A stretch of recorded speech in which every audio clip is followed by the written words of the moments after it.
রাইসা নিখোঁজ হওয়ার পর পুলিশ আসে ফ্ল্যাটে।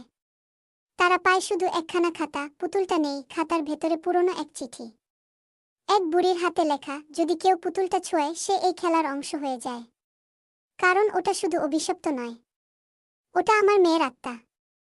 বুড়ির নাম ছিল মায়া। ৩০ বছর আগে তার মেয়ে নীলা অজানা কারণে মারা যায়।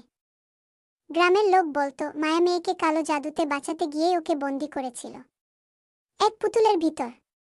পুতুলটা তখন ঘুরে ঘুরে নিজের খেলোয়াড় খোঁজে। প্রতিটা খেলোয়াড় ওর কিছু না কিছু চুরি করে, কেউ সময়, কেউ শান্তি, কেউ প্রাণ। সেই রাতে এক খেয়ে ফুটেজে ধরা পড়ে রাহাতের ঘরে আবার আলো জ্বলে উঠছে, কিন্তু কেউ ভিতরে নেই। কিন্তু শেষ ৫ সেকেন্ডে ক্যামেরায় দেখা যায় একটা পুতুল ধীরে ধীরে তাকাচ্ছে ক্যামেরার দিকে। আর ভিডিও থেমে যাওয়ার আগে একটা কণ্ঠস্বর শোনা যায়, তুমি কি পরবর্তী খেলোয়াড়? রাইসা নিখোঁজ হওয়ার পর পুলিশ আসে ফ্ল্যাটে। তারা পায় শুধু একখানা খাতা, পুতুলটা নেই, খাতার ভেতরে পুরনো এক চিঠি।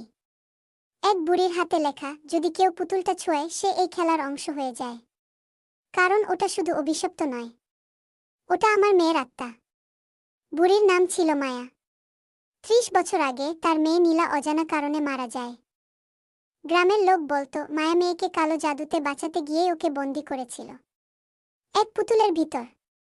পুতুলটা তখন ঘুরে ঘুরে নিজের খেলোয়াড় খোঁজে। প্রতিটা খেলোয়াড় ওর কিছু না কিছু চুরি করে, কেউ সময়, কেউ শান্তি, কেউ প্রাণ। সেই রাতে এক খেয়ে ফুটেজে ধরা পড়ে রাহাতের ঘরে আবার আলো জ্বলে উঠছে, কিন্তু কেউ ভিতরে নেই। কিন্তু শেষ ৫ সেকেন্ডে ক্যামেরায় দেখা যায় একটা পুতুল ধীরে ধীরে তাকাচ্ছে ক্যামেরার দিকে। আর ভিডিও থেমে যাওয়ার আগে একটা কণ্ঠস্বর শোনা যায়, তুমি কি পরবর্তী খেলোয়াড়?